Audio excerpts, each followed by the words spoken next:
Welcome, everyone. This is Recovering Wholeness Together with Lynn and Andrea, and I'm Andrea. My pronouns are she, her. I live in Philadelphia, which is the traditional land of the Lenape people. I'm in recovery from alcohol, anxiety, disordered eating, loss, grief, lots of other things too. I'm a licensed professional counselor in Pennsylvania and New Jersey. I'm a certified professional recovery coach, Reiki level 3 practitioner, an artist. I'm a mom to two young men who are both in college, so I have an empty nest for the first time. And those are just a few things about me. I'm going to turn it over to Lynn, and I'm so excited to hear from you too, Megan. Did you mention that you run an art therapy weekly Oh, session? thank you. And I do. I run a weekly group for women and non-binary folks on Wednesdays, and I'd love to have you join me. Yes, it's important and it's really fun. So I want to make sure that you get that in there. Such a great relaxing place. So I am just getting over this flu that's been going around. So I'm going to do that a lot. I am Lynn. I am, let's see, a wife, mother, grandmother to a cute little 3-year-old pumpkin. I love him so much, and I am a board certified behavior analyst and a She Recovers coach. Um, let's see, I am in, where do I live? I live on the traditional land of the Bay Miwok people in the San Francisco East Bay.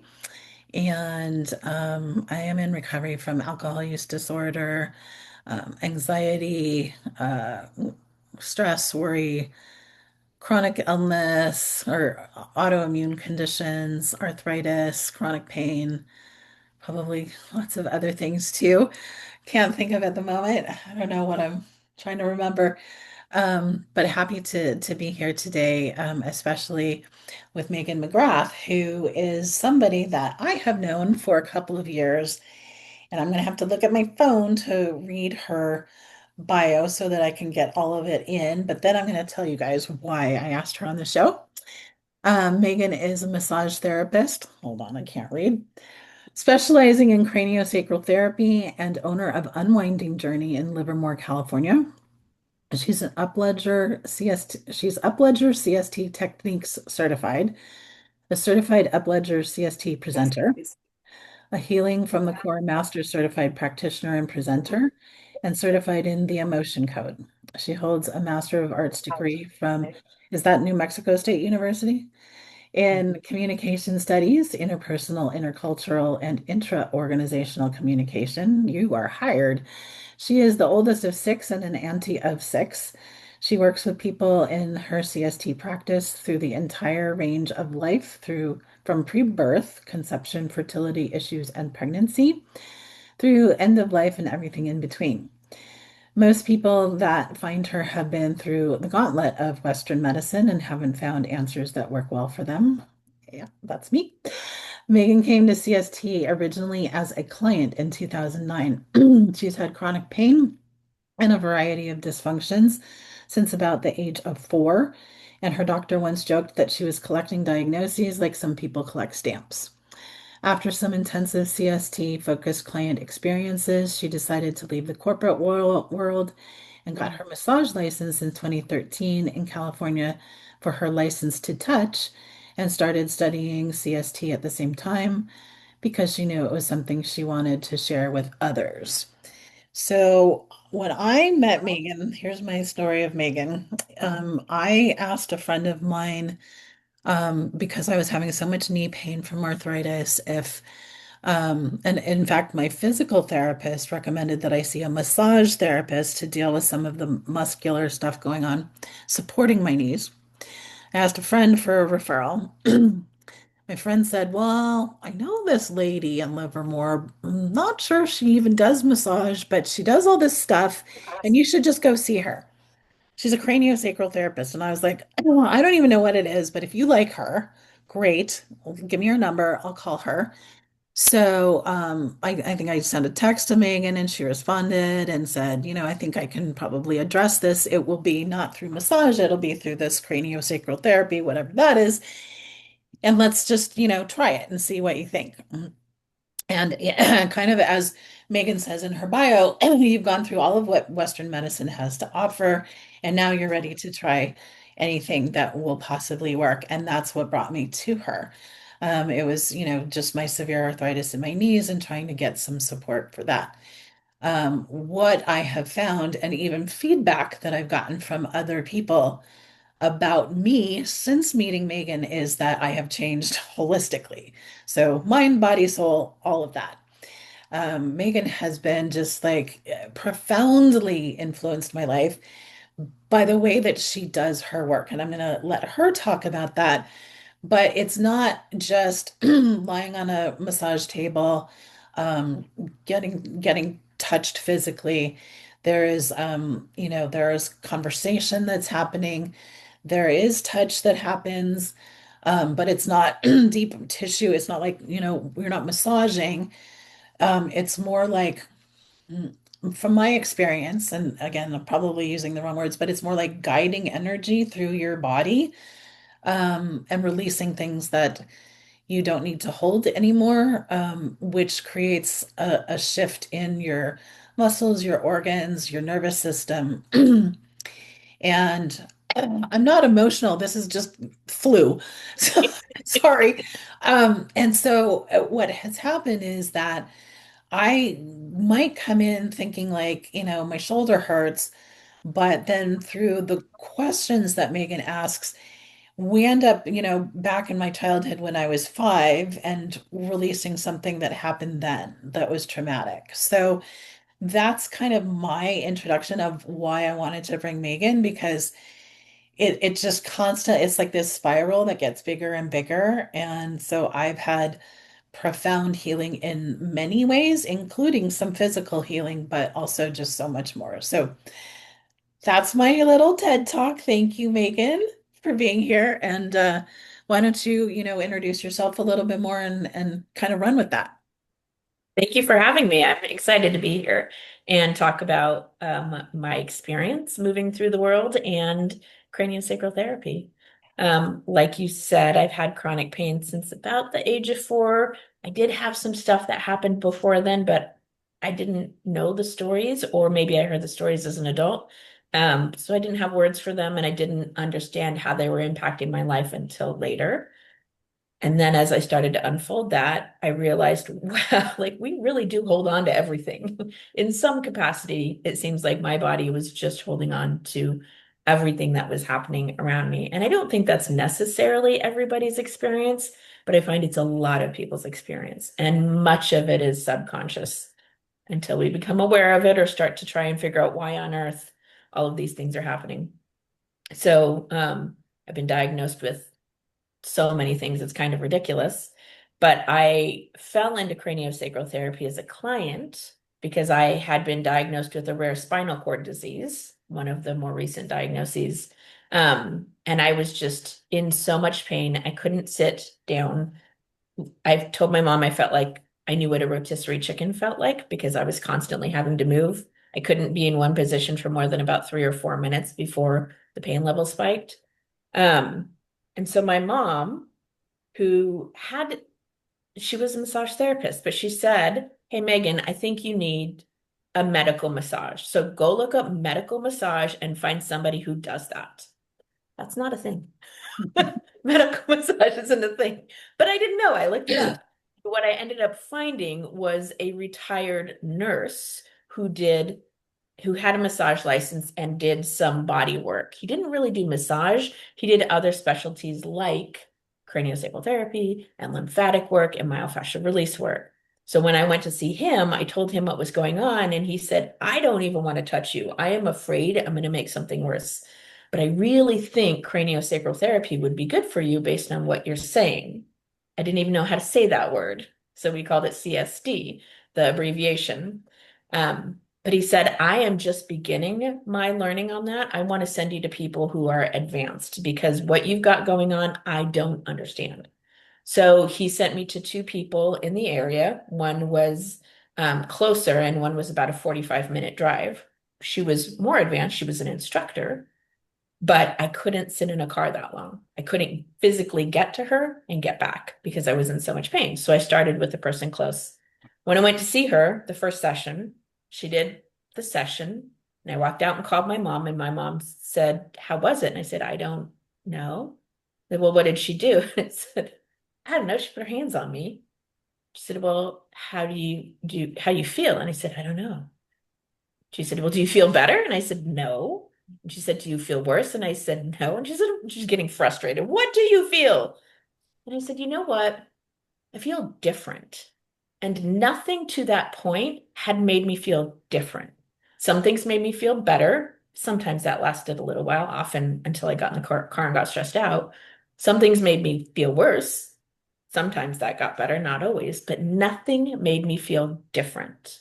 But I didn't have words for what that difference was. I just knew something was different. So I decided to continue going to craniosacral therapy. And I ended up becoming like really a craniosacral patient client. So I saw multiple therapists. I ended up being able to get to the point that I could drive that 45 miles minutes up the hill. So I saw both of them. I also at the time was in the corporate world and flying to Ohio twice a month. So I found a therapist that could treat me there. I just got treated by everybody who I thought could help me for as long as I thought they could help me, and started to tune into my own body and my own intuition and what my body was showing me. And once that shifted, I shifted with it. I didn't try to force people to be able to help me where they could no longer help me, which is also what I was learning to do with Western medicine. There's a limit to what Western medicine could do. And when I was trying to force them to be the thing to fix me, it fell apart because that's not what they're intended to do. They're really good at what they're good at, but they cannot heal us. We have to heal ourselves. So that's where I started to lean into these other things. And then once I'd done that, I did an intensive as a client where I went for a week, 5 days as a client. I was on the table for at least 6 hours a day for between 3 to 5 therapists team all day long. I walked out of there completely different. I walked out of there a different person. Years later, I got to go back and do that as a therapist. And then I also got to go do that with dolphin accompanied therapy in the Bahamas a couple of years ago. So I've had a huge experience within the craniosacral world. But one of the things that I love about craniosacral therapy is Dr. Upledger. I studied Upledger craniosacral therapy created by Dr. Upledger. He always said, bring all of you to the table, bring everything about you as a therapist to the table because you never know what that client's inner wisdom needs. And you never know what tool you have that they may be able to tap into to get a little bit further in their healing. So wasn't just an osteopath. He didn't just do craniosacral therapy. He was a chiropractor. He did acupuncture. He did so many things. And during a craniosacral session, if he was like, "Hey, I'm really getting the hit here that we need to do a little chiropractic adjustment. Can we do that?" He would get permission from the client, and of course they'd say yes, and then he'd whack and then go along. But he said other people didn't get that hit because they didn't have that tool. So when you show up as a therapist with all of you and everything you've learned in your life, but also in your healing modalities, then the client's body can be like, "Hey, you have something nobody else has, or you've had an experience or an understanding that nobody else has. I can use this to get a little further." And so that's how I show up at the table as a therapist. Yes. Oh, I love that, Megan. I wrote that down. Bring all of you to the table. I think that's a good way to approach life, to approach the work that we do with other people. And for me, my own recovery. And so, as a person who's new to craniosacral therapy, could you give us a little introduction to what that is? Yes. My spiel. Yes, please. So if I have a client on the table, my spiel is different depending on what's going on with people. There's so many things that can be helped with craniosacral therapy. It's really a long list, and there are very few things that are contraindicated. But what I tell people is craniosacral therapy is a hands-on modality. So my hands will be on your body someplace. You get to keep your clothes on. We get to get you nice and comfortable with a blanket if you want it. I have a table warmer. We basically want to help your body be as comfortable and you be as comfortable as you can because we're really working with your nervous system and we're really working with that deep innate wisdom that exists within you, within your cells, your cellular intelligence, your cellular memory. We're working at those levels. We're not really working so much with the like really superficial stuff. And so what I tell people is I put my hands different places on your body, and what I'm feeling for is your craniosacral rhythm. This is a rhythm that's created basically by your nervous system, and I should be able to feel that everywhere in your body. Where I don't feel it, or I feel like it's working really hard or not able to work very hard, tells me where to put my hands. It doesn't tell me what's happening there, though. It just tells me, hey, something's happening here, or something's not happening and it should be. And so I can feel that every place in your body, and we can all actually feel that. So if you're ever at night laying in bed with your hands on your head and you suddenly feel like your head is breathing, pause your breathing. If your head's still moving, you're actually feeling the craniosacral rhythm. Mm. It's when we teach it in class, we often teach it at the head because that's as long as you don't have a lot of restrictions or issues in your head, that's where a lot of people can feel it. But you can also feel it if you put your hands on your thighs or any place. If it feels like things are very slowly getting bigger, rolling out or expanding, and then very slowly coming back in, you're actually feeling that rhythm. Similar to a phlebotomist, somebody takes blood can often find places throughout the body, even at your toe, and they can feel your pulse at your toe. Your heart's not at your toe. That's your heart is creating that pulse, but they're feeling it at your toe. Same thing here, except we're not looking for blood flow and the heart. We're looking for your nervous system and the rhythm created through there. So with that, I find wherever it is that your body's having a hard time, and I put my hands there, usually underneath the body and on top of the body, but sometimes side to side or like around a knee or a hip or whatever. And with that light touch, I'm tuning into what's going on here in the tissue. And I use a light touch, not like creepy light, like tickly, but like still touching and blended with the tissue. Like I really want to feel the tissue. But I'm doing light because if I move fast or hard, your body's going to say, hey, I don't know what's happening, so I need to protect this. So I'm going to give you things that are hard to injure, like muscles or bones. And that's how chiropractor works. They move quickly.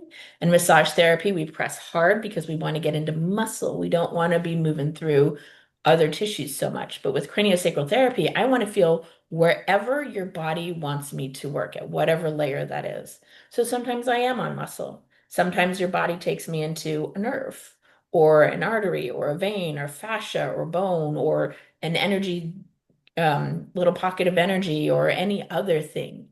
So if I go slowly and let your body kind of pull my hands into where they want me to be, then I can get into tissue that I couldn't address if I were using more pressure or moving faster and engaging that like protective mechanism. And then from there, we explore what's going on. And sometimes it's nonverbal and there's no talking. I have a lot of clients that we don't talk at all for the entire session. I have other clients that talk through their entire session, but there's no depth in it. So they're talking about the news, they're talking about what's going on in the world. And what I'm feeling is how is their body responding to what they're saying? What's going on in my hands based on what they're saying or what they're not saying. And that allows me to figure out, hey, the body's actually responding to this. Let's slow down this topic. You know, if somebody's spitting through the news or spitting through their day and their tissue starts to shift and change based on one thing they say, hey, back up and tell me more about your aunt. Like when you said that about your aunt, this started to move. Tell me more about that. And then oftentimes we can feel how the body gets deeper. There's also something in craniosacral therapy and in the rhythm called a significance detector. And this is when that gentle, slow rhythm suddenly stops. It's kind of like a pregnant pause, or like if you were at tea with your friends or coffee with your friends and you said, hey, we need to talk. You know, that part where all of us go internally, like, oh, what's going on? That's the sense of a significance detector. It doesn't tell me what's happening. It just tells me, hey, something here is important. I don't know if that's something in my hands. I don't know if that's something that you're saying, something that you're thinking about, something I'm thinking about. I have no idea. It just tells me something is significant here. So stay with that and listen and pay attention. Thank you. That was so helpful. As you were first talking about it, it reminded me a lot of Reiki and then acupuncture. And Yeah. a lot of people ask if what I'm doing is Reiki. I'm not trained in Reiki. I don't know that much about Reiki. There is an energy component to craniosacral therapy, but it's not Reiki. We're not taught Reiki or Reiki energy.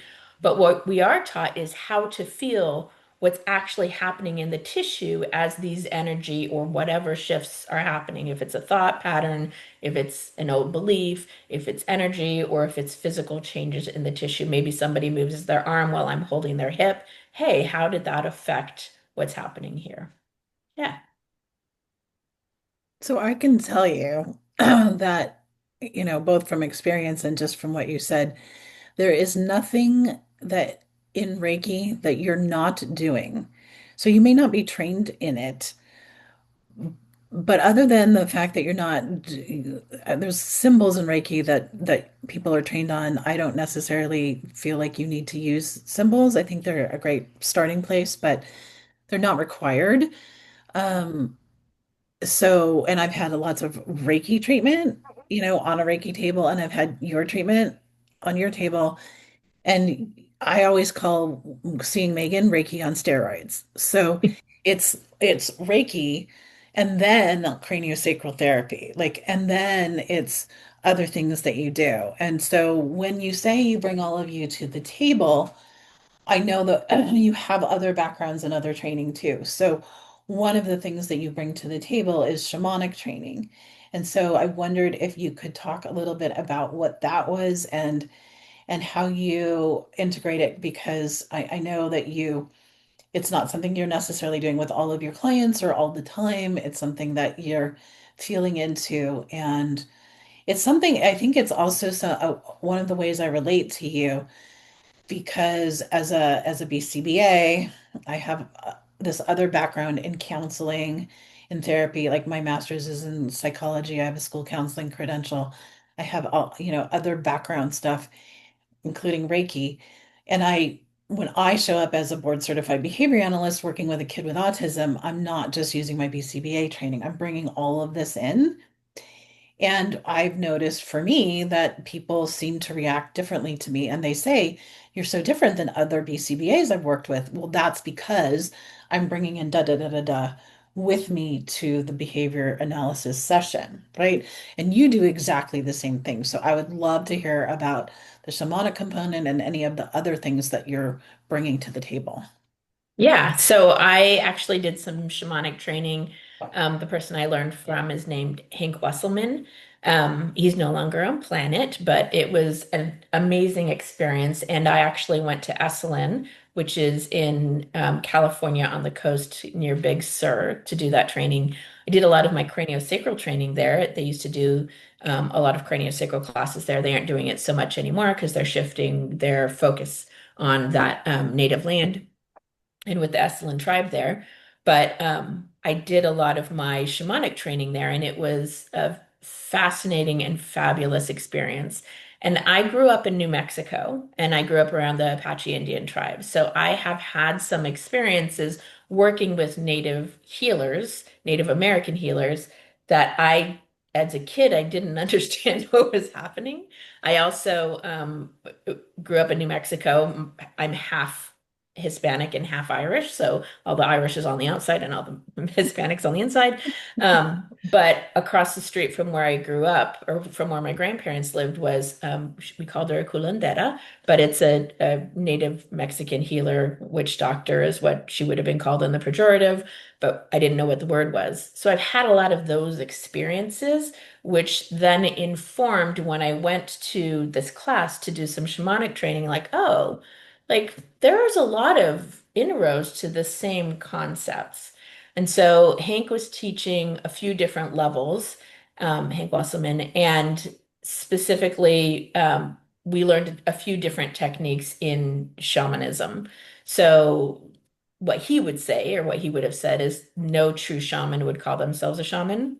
That's not something you claim the title to. Other people in the community would call you a shaman if that was the case. So from there, I just learned to run away from people that claimed it and only go to people who were like referring to others as that. But it was techniques like, I mean, cord cutting, which you learn in other things. It was soul retrieval, which we learn in other places. It was just a way of putting these understandings of how to work with the physical form in a non-physical way. Yeah, it was a really great experience, and I highly recommend it. He wrote a bunch of books, and he and Sandra Ingerman, I believe is her name, would work together, and then his wife Jill, I can't remember how to say her last name, starts with a K. They would work together, and they collaborated on some books, and they wrote some really good ones for the general public to be able to tap into shamanism for them and how to do a shamanic journey safely for them for their own inner world and to connect with what you connect with deeply as a support. So, yeah, I used all of those tools to heal myself or to bring healing in for myself. And then I was able to, when that shows up in the practice, bring it in. And I have other things too. I'm an emotion code, certified emotion code practitioner, therapist, whatever. And Mhm. so what I noticed is that because I learned emotion code before I learned craniosacral therapy, I when I run into an energy in the body or a disruptive piece in the body that doesn't feel physical, it feels like there's an energy component to it that is emotional. I can actually sometimes feel the signature difference between like disgust and anger. They feel different in my hands, but I don't think that's something I would have been aware of if I hadn't already done some any type of training on emotions and how to work with emotional release in a different way. So, yeah, I bring that in too. So, I bring in all the different pieces of me, including my communication studies background. So many of my clients start talking for no reason about their relationship challenges or how do I talk about this or man, there's this person at work I'm having a really hard time with and I can't figure out how to connect with them or how to work with them. And so sometimes that comes in too. And I still have my hands on the body. I'm still feeling what's significant, what's working, what's not, and how their body is responding to what they're talking about or how their body's responding to this idea of this work relationship that's challenging. And then when we get to a solution that feels good in their body, usually they notice that too. And so that's part of what I do that I think is a little bit different from other craniosacral therapists or body workers is I'm really oftentimes redirecting my clients back into their body to help them notice what are you noticing in your body now? Because oftentimes we're so in our head in our culture that we can make sense of something and then go right past it and not give our body a chance to catch up with that. And our body tends to work just a little bit slower than our brain sometimes. And our emotions tend to work just a little bit slower than our brain sometimes. So slowing ourselves down so that we can notice what changes. Oh, you're right. I can breathe and I wasn't breathing before. I didn't notice that maybe that was having such a big impact on me. Yeah. Yeah, So, it really sounds, sorry, go ahead, Lynn. oh, I want it really quick. I can't believe in 2 years this hasn't come up because Hank Wesselman is like my favorite author on shamanism, and I want to tell everyone read A Bowl of Light. That is like one of Yeah. my top three favorite books on the planet, and was a total game changer because it takes place in Hawaii with a real kahuna, not like, one of Right. the people that call themselves kahunas, and that was a game changer. So I'm so glad I Yeah, asked he the wouldn't call question. himself a kahuna. It's the He same wouldn't call thing as himself a shaman. kahuna. Hank wouldn't call himself a shaman, but it's like so important. So definitely, I just wanted to throw that out there. Sorry, go ahead, Andrea. Um, Thank you. Yes. No, it sounds like you're doing you're working with the body, right? Maybe that's the foundation, but you're doing this energy work, this holistic healing, right? Where you're Yes. making those connections, mind, body, heart, spirit, the integration of all of that. And you mentioned, which I appreciate, your journey with chronic pain. And I think that that's something that a lot of people struggle with in recovery. I myself was diagnosed a long time ago with fibromyalgia, and it's managed a lot better now. You also said, like, as you healed yourself, you were able to offer more and more of these options for your clients. So, what would you say to someone who's very new on their healing journey from chronic pain? So I would say the way the journey from chronic pain unfolds is going to be different for everybody.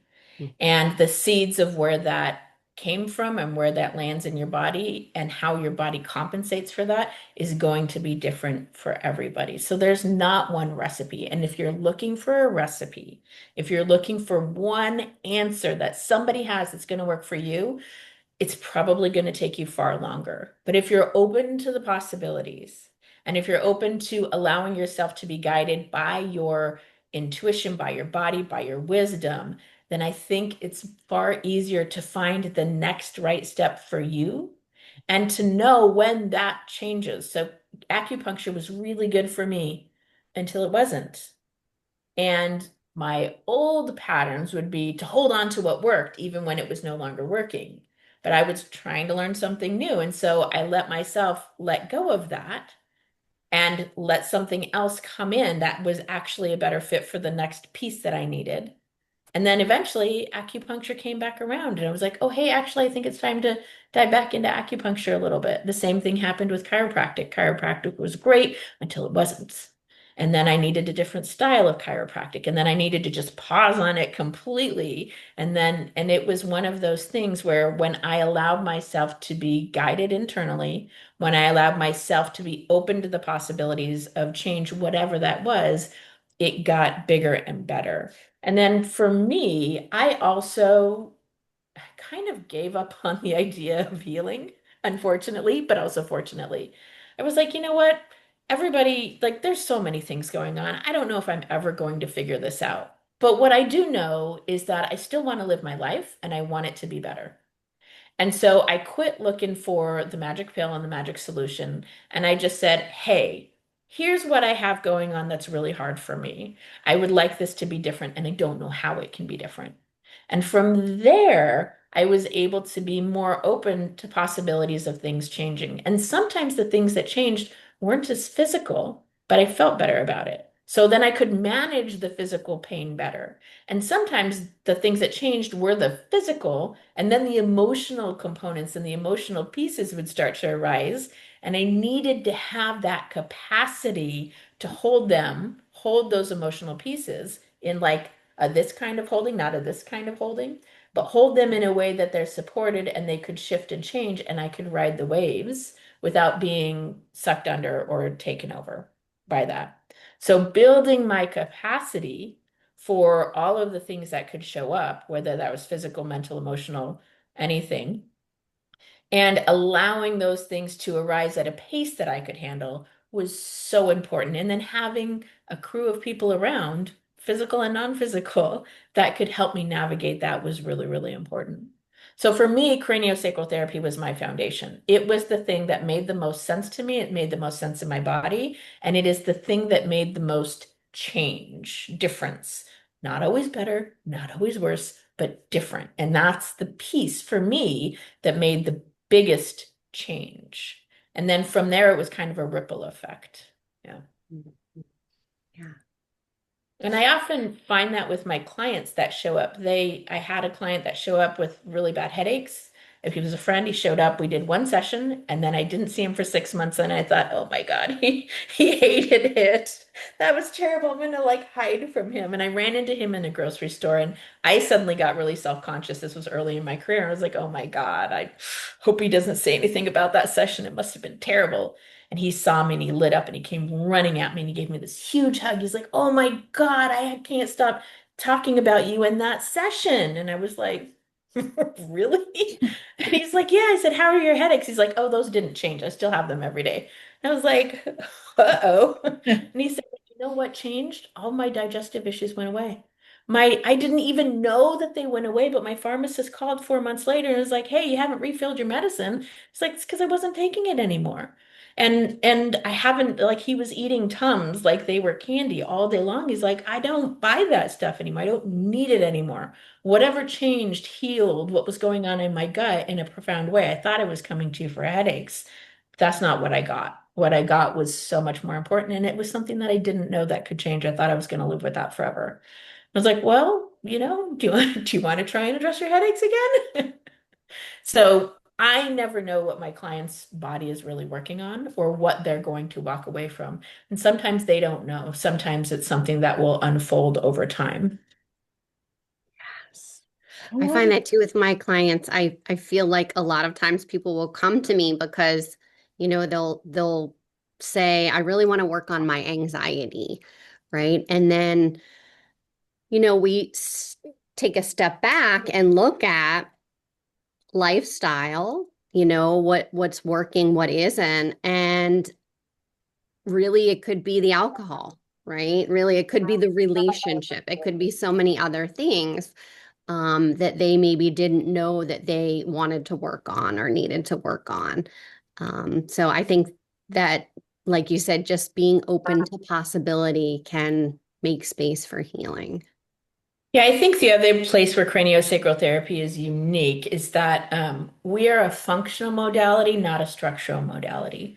So I don't care how your body's supposed to be. What I care about is how can we support the function of your body as it is. And we also look at the entire body. So it's called craniosacral, cranial head, sacral, the bone at the base of your spine, because that's kind of the container of the nervous system. But then your nerves go out to the rest of your body. So your craniosacral system affects your entire body, but your entire body also affects your craniosacral system. So there's times where I'm not touching somebody's head or spine. I'll spend an entire session on a toe, literally a toe, in profound things that will happen because that still connects into the nervous system and the nervous system still connects with that toe. So what I tell people is, and this is something that you can do too, if you take your shirt and pull it at the bottom and make a twist, okay? So do that for yourself and feel where you feel it in your body. So for me, I feel my shoulder here. I feel like something on the back. So if I go to the doctor and I say, "Hey, my shoulder's hurting here," or a massage therapist or physical therapy, this is where they're going to look. But this is where the problem is. So they could work on this all day and make it feel better. But if as a craniosacral therapist, I come in and I notice that, hey, the craniosacral rhythm's not so great here, and I work this area and help it to release, then guess what? Suddenly the shoulder is different. And also all of these patterns through the digestive tissue, through the lungs, that's different too. That pull through the back is different. So we're really looking for the source of the issue, not the symptom. Symptom was shoulder, but the source was over in the hip or somewhere else. And when we can really, really listen to the body and where is the biggest drain or the biggest issue or the inner wisdom saying, "Hey, right here is where I really need some awareness or some support," then the ripples of change can be greater. So there's times people come to me with pain in their hip and their knee, and yeah, maybe they fell on their knee, but maybe they didn't. So we look other places and look at the whole body and see where can we make the biggest or most change. And then all of a sudden, that knee is different. Mm. Yeah. Yeah, that's been my experience is that I will point to a knee and then she's working on my shoulder or something like that. And I think the most recent when I sometimes so craniosacral therapy also, well, maybe this is a Megan thing, so I don't want to say craniosacral therapy. Megan's work can also be done remotely over the phone. So there are times because Megan's office is about an hour from where I live, that you just can't get there. And I will be lying on my bed at home with my eyes closed, and we still have a session. Um, and she is working energetically with me, but asking questions.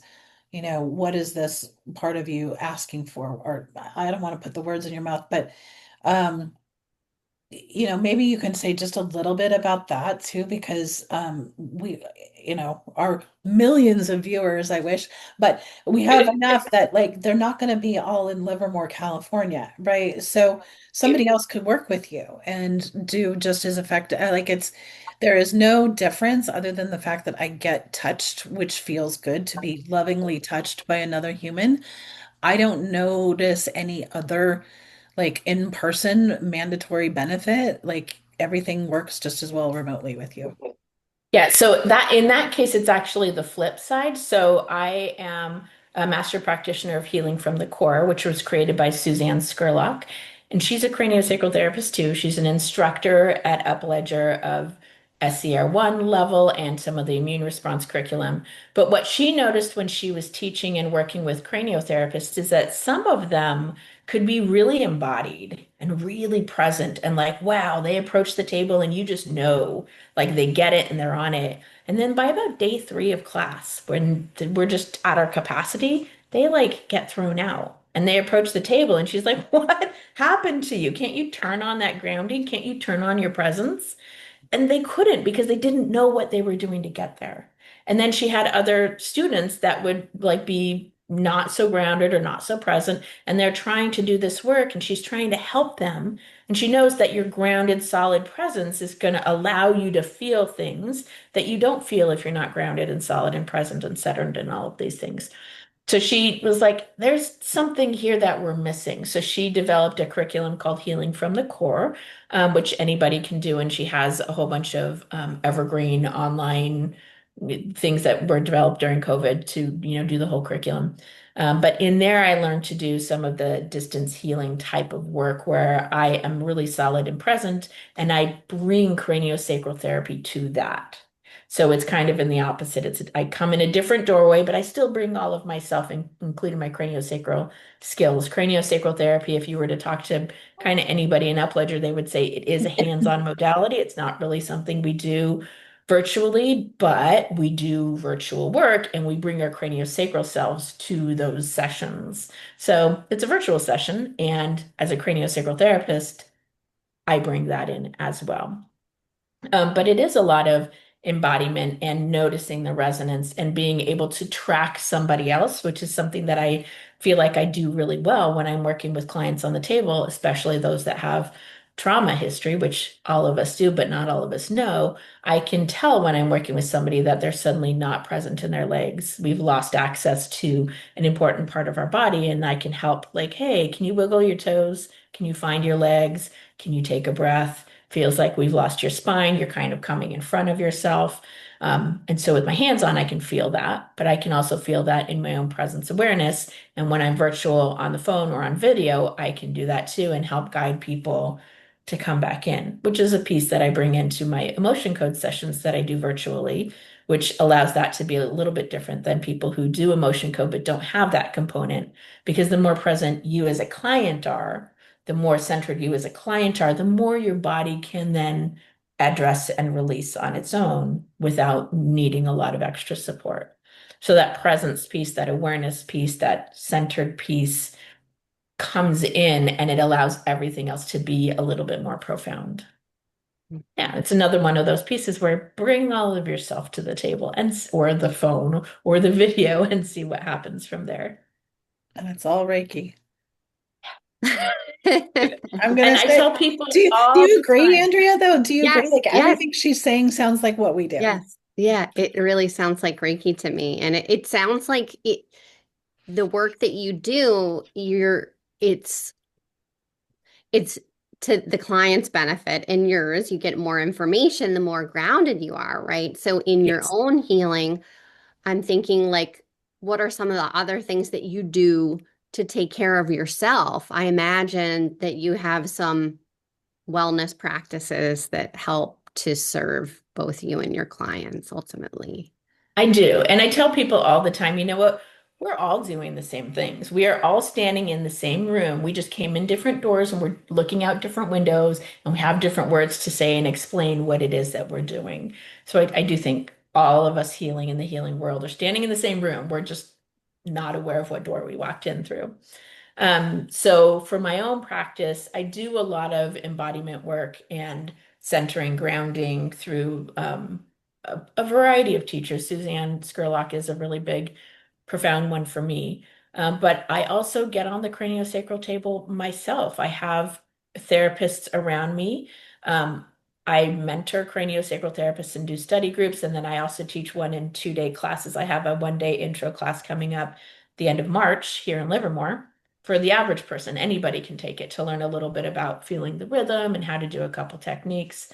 Um, but I tell people all the time, I really don't think I think everybody would be a better craniosacral therapist if you got on the table and received the work. That's what allowed me to learn so quick and go so deep. I think that's the case with every modality. Whatever modality you do, if you're not also receiving it, you're missing a really important aspect of being able to bring more of you and more of that modality to the table.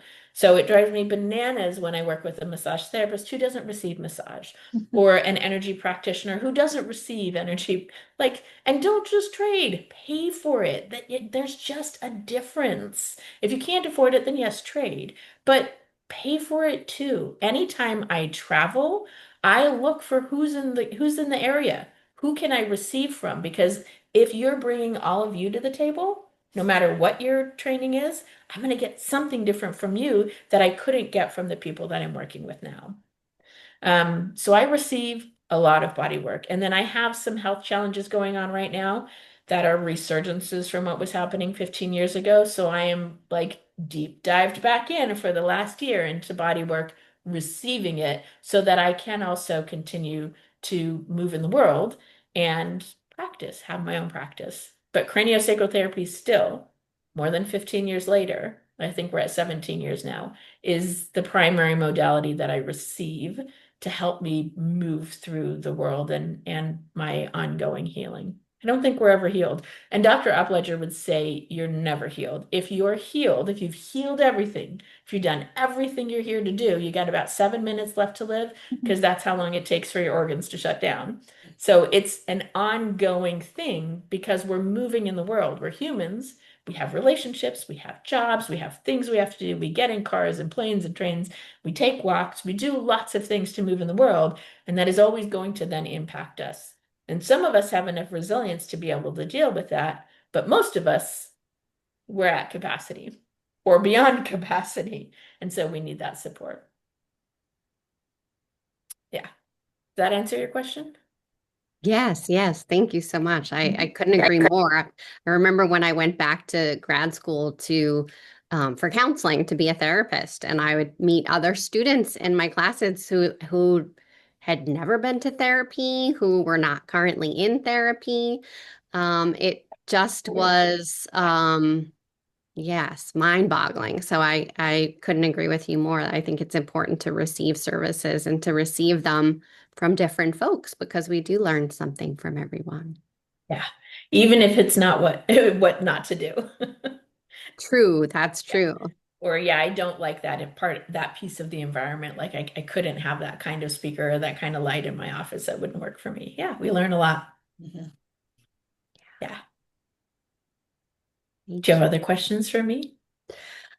I feel like so this might be a good time to begin to wrap up. I'm wondering if there's other things about yourself or about your healing that you would like to share with our listeners. For people who are in recovery and people, a lot of the people in our community identify as being in recovery from chronic pain. But other medical conditions, mental health conditions, trauma, right? Complex trauma, past experiences. I'm wondering if there's any other words of wisdom that you might have to share. Yeah, some of the things that I share with my clients is that for most of us, our body doesn't know the difference between imagination and reality. That's why TV works. That's why music moves us. That's why we can read a book and get all like flustered and anxious or excited about what's happening in a book.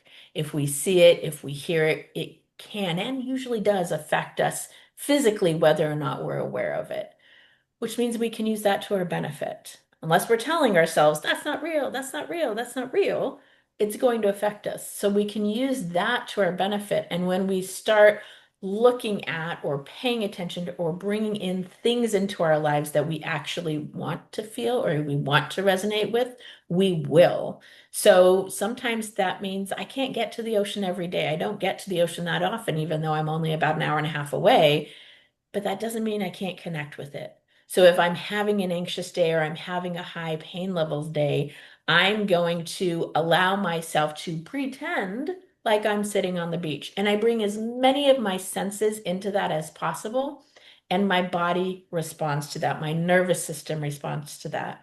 The other thing I teach people a lot with chronic pain is that especially if it's a localized pain. So chronic pain in your head, chronic pain in your shoulder, chronic pain in a place in your body. Um, Oftentimes when we have a chronic thing like that, we're hyper aware of that. And we forget that we have the rest of us and sensations other places. So tuning into sensations, especially first order sensations, those are sensations that generally don't have a story like it's hot, it's cold, there's a vibration, there's a tingle, it's heavy, it's light, it's empty, it's dense, it has a color, it has a sound, it has a shape, it has a size, like those types of sensations, not guilt or grief. Like that is there's story to that. What does it feel like? Is it wet? Is it hot? Is it sticky? Is it sparkly? Those types of sensations. When we can tune in at that level, things change like organically. When we're stuck in the story, we don't notice things changing. We're building more of the story. When we can take that story more into the first order sensations, then we can allow for change.